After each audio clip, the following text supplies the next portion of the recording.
Welcome to another episode of Fill in the Blank Podcast. I'm here with Corey. Yo, Hey Corey, how you doing? what comes to your mind when I say Candy Jones? Um, I'm no, not talking about Candy Land, I'm talking about Candy or Jones. Candy Man. Ooh, no, Candy Jones. Nope, I got nothing. What if I told you Candy Jones is a sexy secret agent? Candy Jones was her name. Candy Jones is originally known as Jessica Arlene Wilcox. She was born December 31st. Hey, shout out, that's my birthday. Sweet. In the year 1925 to January 18th, 1990. She was an American fashion model, writer, and radio talk show hostess, because she's female. Mm. Born in Wilkes-Barre, Pennsylvania, she was raised and educated in Atlantic City, New Jersey. In the 1940s and 1950s, she was a leading model and pinup girl, and afterward established a modeling school and wrote several books on modeling and fashion. In 1972, Jones married the popular radio show host Long John Nebel. He was her second husband, and began the co-host of his all-night talk show on WMCA in New York City. The show dealt with paranormal, UFO, and conspiracy theory claims. Jones controversially claimed to be a victim of Project MKUltra and CIA mind control in the 1960s.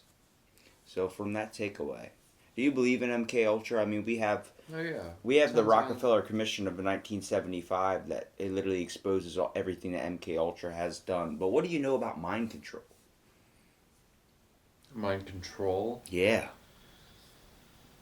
I mean, there's forms of it that we see in aspects of society today. You have to think. There's a lot. Radio, propaganda, these are all different forms of mind control. But I'm talking about with MKUltra, where they were subliminally... Or like waves, like certain waves are affecting our neurological pathways. Yeah. Well, you got to think, with MKUltra, how many times was someone experimented on with a certain type of like scenario where they were implanting subliminal messaging into your mind, making you do something? We literally had programs where it would they had certain frequencies that would play, or certain things that you could say that would snap somebody into like a trance state, like a hypnosis type thing, where they were basically a secret agent being able to do things without remembering what they did. So being able to perform, like, if I said a certain word like cornflakes, and next thing you know, you immediately turn into some secret agent personality type, like split personality, and you don't remember anything once you snap out of that trance. So you go and kill 6 people, and then I go and snap my fingers, and next thing you know, you're back to Corey. Yeah.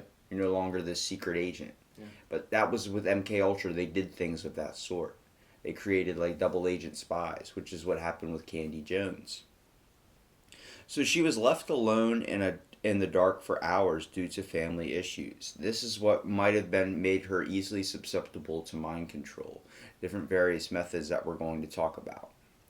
So she actually created a lot of imaginary friends and became close to one in particular named Arlene, who had the same traits as her mother. So what we're going to find out here in a little bit about Arlene is it's a pretty mysterious thing. So, Candy Jones was born into a well-off family. Jones reported vivid conscious memories of physical abuse by her parents and vague memories of sexual abuse in her youth. She was shunned among relatives, and her mother, Jones, insisted often keeping her cloistered or locked in dark rooms. As a child, Jones said she had an imaginary friend named Arlene to help her through her lonely episodes. Jones grew into an attractive, statuesque young woman about 6'4". Holy crap, that's a tall woman. Yeah. Changing her name, she pursued a career as a fashion model. She was a quick success, becoming a runner-up for Miss New Jersey in the Miss America contest. Jones was able to parlay this into a hostess job at the main Miss America contest and a successful career. She was one of the leading pinup girls of World War II era. In 1 month in 1943, she appeared on 11 magazine covers. Nice. So she's the original Marilyn Monroe. It's crazy. So during a lengthy United Service Organizations tour in the Philippines, Jones fell ill in 1945 and was treated by a doctor who was still alive when Candy publicized her mind control claims. Donald Bain gave this doctor the alias Gilbert Jensen. According to researcher Martin Cannon, who interviewed Jones before she died in 1990, the Marshall Burglar alias in the Baines book who worked with Jensen on the Jones case was actually Dr. William S. Groger, a psychologist at one time associated with the UCLA. So let's talk about her first marriage. I mean, she died in 1990. Yeah. So, how old was she when she died? Why do you gotta make me do math? Well, They say it in the beginning somewhere, don't they? we're gonna find out. If she was born in 1925 and then died in 1990, she Right, was so she 75 has a years long old. life. She's 75 years old. Yeah. Well, she fell ill. It's not like she got killed. Yeah. So, her first marriage. In 1946, Jones married fashion Caesar Harry Conover, one of the first model agents. They had 3 sons, and Jones says didn't realize Conover was bisexual until some years into their marriage. She recognized some people might consider this naive, but Jones insisted her abusive childhood had made her wary of intimate relationships, and though she had many suitors, she was sexually inexperienced when she married. She reported that Conover initiated sexual activities with her very few times and only when he was intoxicated.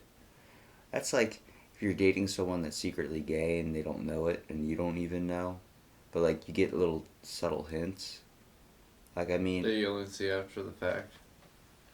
yeah. I mean, that's definitely happened before. I know a couple instances where that's happened. But the main thing I want to bring up is in her life, she talked about having imaginary friends and these types of things because her mom locked her inside a dark room a lot, and she had to create all these imaginary friends, and she only became fond of actually one of them, and her name was Arlene, which was basically a reflection of her mother. And what happened was she would talk to Arlene. She kept Arlene through much of her youth. And we're going to learn how the CIA used some secret stuff with MKUltra to actually use that imaginary friend against her. But like what I want to bring up is, you ever been socially disclosed from a situation before? Like if you're in the dark and you're like by yourself and you have nothing but your imagination to keep you company, especially as a child, and you're like this is like the common thing, your mom would just lock you away. Like, your imagination starts to create these things because you need something for social interaction. When we can't get social interaction, we start to talk to ourselves. We start to do things to try and get that social skill basically met. Yeah. So, I mean, it's not wrong to think that she ended up carrying a imaginary friend with her through her adult years, too. And just because, I mean, you have to think, if you're creating an imaginary friend that happens to be your best friend till like start becoming an adult, because you're getting locked away all the time, you're not just gonna give up on it. For some people, that would carry around their imaginary friend for the rest of their life, even in their old age. I suppose. It depends on the person. I mean, not to diverge into something else, but I mean, if you think about the social aspect of like how important it is to be able to function, like all of us living together in this society today, like whether we like, oh, I don't want to be outside, I don't feel like talking to people today. Yeah, we can have those moments, but you know what it'd be like if we're the only person on this earth, just me or you, just we're on this earth and that was it. There's no one else. You were the only person. Like, you would immediately go start kind of have fun at first, but then you'd start going crazy. You wouldn't be able to handle it being alone for so long. Like, no one to talk to. You saw an I Am Legend with Will Smith where he went into the DVD store and was talking to the mannequins. Or Castaway where he makes Wilson. Yeah, it's like, we have a social skill that needs to be met, and whether you want to isolate yourself from society, you can't do that 100% of the time. Maybe that's why I like animals, because they're easier to just do that with. Who you can communicate with. Like, I imagine you had a dog. Yeah, you can fulfill all those needs. Like social, well, not all, but like... You still need someone talking back to you. Right, there's still certain things you need, but like, it helps all the same, I guess. For sure. Without notice, Conover disappeared in late 1958. Jones notified police and Conover's absence made the news. When he returned after a long binge, Jones sued for divorce in 1959. After the divorce, she was left with $36 in considerable Oh debts. my gosh. Jones, well, that's a lot for back then, too. 1945, 36 bucks, thinking? Or, what was this, 1959, $36?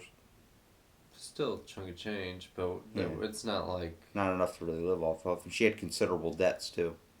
Well, Jones opened a modeling school and began appearing regularly on NBC's weekend radio news program, Monitor. So this is her second marriage. Born on her birthday, December 31st. Shout out, same birthday as me. See, good people are born on the last day of the year. On December 31st, 1972, Jones married radio host Long John Nebel after a 1-month courtship. They briefly met decades earlier when Nebel was a photographer. Jones was soon the regular co-host of Nebel's popular overnight radio talk show, which usually discussed various paranormal topics. So here's the mind control claims. Okay. Shortly after their marriage, Nebel said he noted that Jones exhibited violent mood swings and at all times seemed to display a different personality. Nebel called this the voice. A look, a few moments of bitchiness. The voice usually vanished rather quickly, but the change was so drastic from Jones' usually unpleasant demeanor that Nebel was startled and distressed. So she was completely susceptible under her hypnosis and led to controlled acts, which her second husband later found out he could use to make her do things. So Colin Bennett writes, a few weeks after their marriage, Jones did tell Nebel that she had worked for the FBI for some time, adding mysteriously that she might have to go out of town on occasion without giving a reason. This left Nebel wondering whether there was connection between the other personality within Candy and the strange trip she said she made for the FBI. Nebel began hypnotizing Jones and uncovered an alternate personality named Arlene. Under hypnosis, Jones related a lengthy, elaborate account of her being trained in a CIA mind control program, often at West Coast colleges and universities. Jones and Nebel eventually recorded hundreds of hours of these hypnotic sessions. So her split personality ended up being Arlene, her imaginary friend from her childhood. So much like I said, a lot of people that tend to cling on to their imaginary friend don't lose. Like, your imaginary friend when you're a kid is really a reflection of what you want or what you are really needing to be. Kind of like your polar opposite, what you aspire to be. Unless it's like a dragon or something, but... Or a legit, thing. Paranormal. Like for her, Candy Jones, she had a personality or imaginary friend that was the image of her mother. Someone that she was aspiring to be, but couldn't have that connection with because her mom literally wanted nothing to do with her. Because her mom and her dad did not get along well, fought all the time, ended up drinking all the time, and then just didn't care for the kids at all. So, which it means it's a tough scenario, but I mean, when you are trying to aspire, like, you want to be just like your parents when you're a kid, at least. You want to grow up to be like your parents. So, it makes sense. Jones said she had some conscious memories of her involvement in the mind control program. It began in 1960, she said, when an old USO acquaintance, an unnamed retired Army general, asked to use Jones' modeling school as a mailing address to receive some letters and packages. Jones agreed, she said, out of a sense of patriotism. Eventually, said Jones, she was asked to deliver a letter to Oakland, California on a business trip she had scheduled. Again, Jones reported she agreed, and was surprised to discover the letter was delivered to the same name, Dr. Jensen, who had treated her in the Philippines nearly 2 decades earlier. Jones said that Jensen and his associate, Dr. Marshall Berger, another alias, offered hefty amounts of cash if she was willing to engage in further plans. In their earlier meetings, Jensen had noted that Jones was an ideal subject for hypnosis. Jones agreed, she said, because her modeling school was faltering and she wanted to keep her sons in their costly private schools. So where we think of why would she work with the FBI to be mind controlled and hypnotized in these experiments, and you realize she's doing it to put her kids and keep them in a good school. So that really bolsters up the fact, like, what a mother will do for her children, like what a parent will Oh, do for totally. their Oh, yeah. children. So she's taking the whole other route from how she was raised and how she was grown up, where her parents didn't do anything for her. She's taking a whole other route, not trying to fall into those downfalls. Mm-hmm. So during a hypnosis session, an alternate personality called Arlene was reportedly groomed by Jensen. So that Jones would have no memory of Arlene's activities, Jones allegedly made trips to locations as far as Taiwan. While hypnotized, Jones claimed that she was subjected to painful torture in order to test the effectiveness of an alternate personality. Donald Bain writes, Jones would be a messenger for the agency in conjunction with her normal business trips. So again with the USO, Jones visited South Vietnam in 1970. She later suspected her visit had some connection to a disastrous attempt to free American prisoners of war from North Vietnam. Her office was, so I also said her office was a secret FBI mail drop. But when she said that she was possibly in a disastrous attempt to free American prisoners of war from North Vietnam, this is where we're talking about where people were living like a double agent. Like if I snap my fingers and you immediately become the secret agent, like a James Bond, Yeah. and then you get back and then I unsnap you out of this trance. Oh, right. Like right. I give you a mission, then unsnap you out of the trance, you don't even remember what happened. So that's what she thinks happened when she was going on her normal business trip. There was a certain thing that would go off, and next thing you know, she was under the split personality. She had no idea of what she was doing.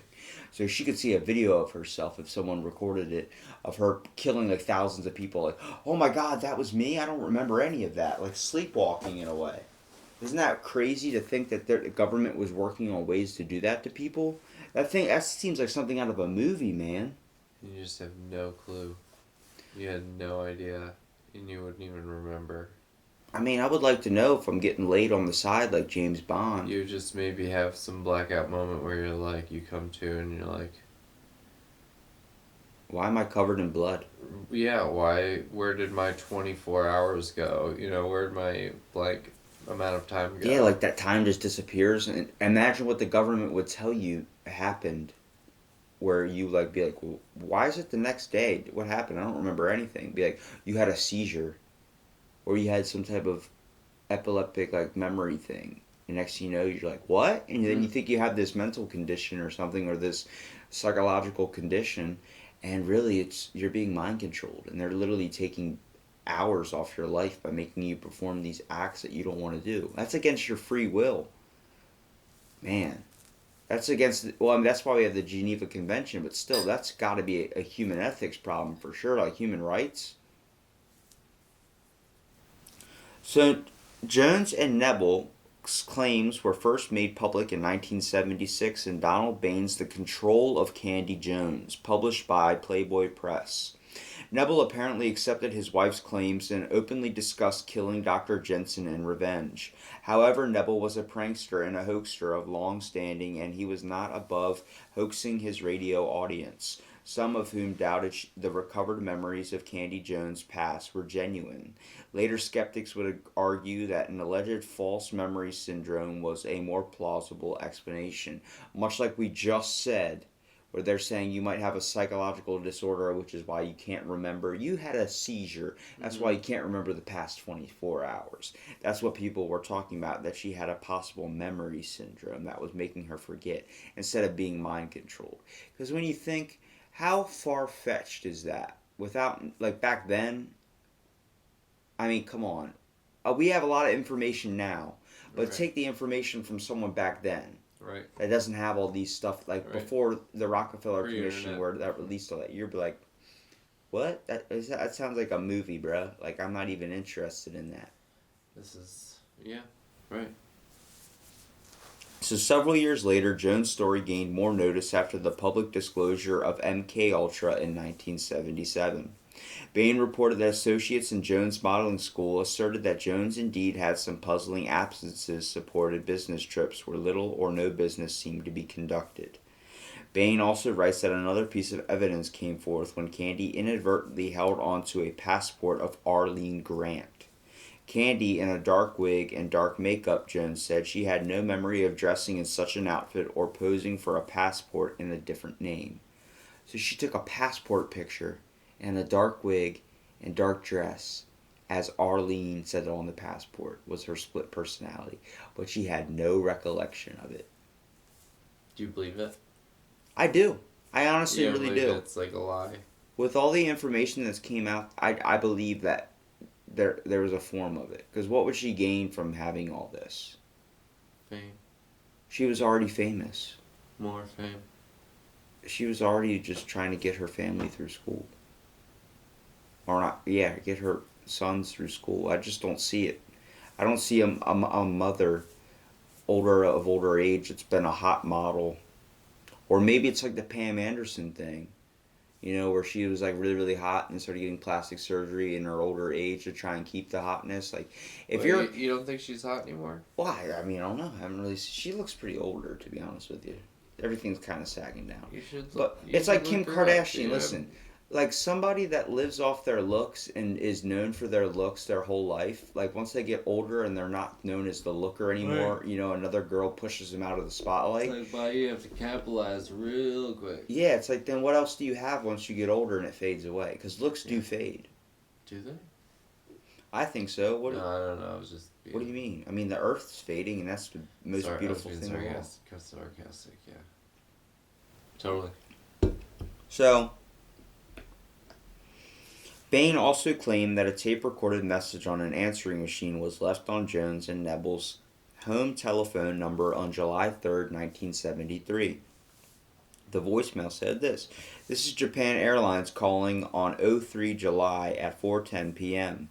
Please have Miss Grant call 759-9100. She is holding a reservation on Japan Airlines Flight 5 for the 6th of July, Kennedy to Tokyo, with an option onto Taipei. This is per Cynthia that we are calling." When Jones telephoned the number and asked for Cynthia, she was told that no one of that name worked at the reservations desk. Maybe that was the secret word they would use to snap her into hypnosis. Maybe. Or maybe Cynthia, when they called, it was supposed to be like a secret message would play, and then she'd snap into it. But Japan Airlines called and left a voicemail. They have proof of it. See, That her split personality had a flight that was supposed to take off at a certain time. I feel like when I think of like mind control at this point, I think of the whole idea of just using energy waves of some kind. You know, not necessarily like microwaves or Like a frequency. whatever. Yeah, just a frequency that controls our brainwaves, and I think that's totally out there. Well, besides this little voicemail, additionally, Brian Houghton had notes that said there was also a letter Jones wrote to her attorney, William Williams, to cover herself in case she died or disappeared suddenly or under unusual circumstances. She told him she was not at liberty to reveal exactly what she was involved in. Bain wrote to Williams, who corroborated this fact. So there's now substantial evidence that there was some sketchy stuff going on. Bain also notes that in 1971, an article by hypnosis expert George Estabrooks was published in Science Digest, wherein Estabrooks openly discussed the successful creation of amnesic couriers of type Jones claimed to have been. So instead of calling them secret agents, now they're known as amnesic couriers, so messengers. Imagine someone giving like a pigeon, like you put a note on a pigeon, it flies and delivers it. We're gonna give you a message. You're gonna go deliver it to another country and not remember you did it. I'd like to know if I went to Japan. Just saying. Dr. Herbert Spiegel, a nationally recognized hypnosis expert, wrote the foreword to The Control of Candy Jones. Candy Jones is the subject of Exit Cloth's song MKUltra. The story of her mind control claims was featured in an episode of Dark Matters, Twisted But True, in a segment entitled Sexy Secret Agent. So let's talk about the death. Jones died of cancer on January 18, 1990, at Lenox Hill Hospital. She was 64 years old and had been living in Manhattan.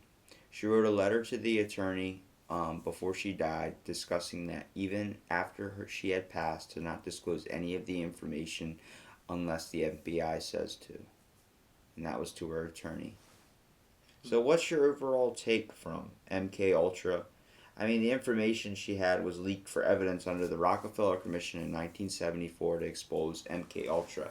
That's a fact. We know the government works on shady things. Is it really that Right. far-fetched to believe that Candy Jones was... No, it's not. Not far-fetched. Not far-fetched at all. But what do you know about mind control? Like, how believable is this? Like, if someone came to you back in the Very. day and told you this... Very. Dude, mind control, for sure. Well, We're what are we're some very, forms? What do you mean? What are some forms of mind control? You say you believe it. Come on. Are you talking about X-Men? Like, someone being able to control your mind that way? Or what are you talking about? Forms of propaganda? No, Come on. not necessarily that, but I suppose maybe a yogi or like certain type of Buddhist type monk or something might know a little bit of something there, but other than that, You think that a Buddhist type monk would know something about mind control? for fucking sure. How would a monk use mind control? Because they understand the mind and the lack thereof more than anyone in the world. But I think they understand the mind so much that they can maybe perceive pain in a different way. Being able to walk on burning hot coals, maybe. Like, not being able to be hurt by that might hurt someone that is more in touch with their base feelings when they can just kind of shut those senses off. Or self-immolation. But I don't think they have anything to do with mind control. I don't see the monks being able to control someone else's mind. Yeah, I do. I think that's a little bit against God's notion of free will. More in the yogi thing. No, I agree. No, I agree, and that's what I'm saying. Like I think the ability is there. I just don't think it would really happen because they wouldn't do that. I'm trying to get where you're coming from. I'm not fully understanding. But I do feel like the ability is there. For a yogi guy to mind control. For fucking sure. But what about the government doing shady things? We know a bunch of projects that come out with MK Ultra. I mean, MK Ultra. What do you know about that? I feel like that's more of like conditioning, and that can definitely. I totally see that. We're so moldable, and like we'll believe just about anything if it's told to us enough, or like in a certain type of way, or we're put in a certain condition. Same thing with the Hoffling experiment. You know about that, right? The 22 nurses that were given a lethal dose to kill a patient of medicine, and they were told by an authoritative figure to go give this medication to the patient, even though knowing that that's a lethal dose. 20 of them did it. 2 of them did not. Mm. And that's just because they were all responded to being, they were just following orders.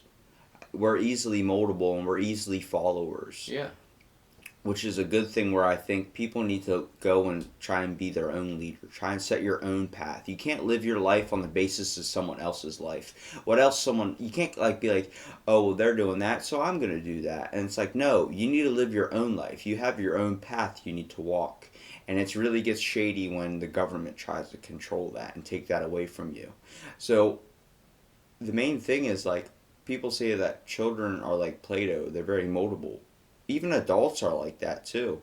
We're very influenced by everything that goes around and gets in society. I mean, you think about social aspects. What's on a billboard? A model looking with a size 0 waist, and that's what you're supposed to aspire to be. No, you're your own person. You got to find your own path. You got to create your own life and create your own road to walk. Because, I mean, if you really think about it, like, the only person that's living this life is you. The only person that fully has true control, at least without mind control experiments being involved, is you. Mm-hmm. You have the keys to your car, so you got to be able to drive it. You can't just let someone take the wheel. Unless we're actually already being controlled. Maybe we are just living in a matrix simulation, and one day those wires are going to pull out of the back of our heads. Well, I don't know. That's more of the Tao. Which is like, just not necessarily go with the flow, but it's like... I can already tell you what I can give you a better saying to say. What? The dude from The Big Lebowski. The dude abides. The dude abides, yeah. But it's like... Abide by the rules of the world. Bam. That was a good one. That was a good ending. Alright, fine. Unless you can think of something better. No, we'll stick with that. We'll touch on another one another time. Well, anybody that wants to look up this episode of Fill in the Blank, her name's Candy Jones. She's a real person. Also the sexy secret agent of World War II. And I'm going to go look at the Candy Jones calendar. Me too. For her modeling agency. I wonder what she's wearing in December.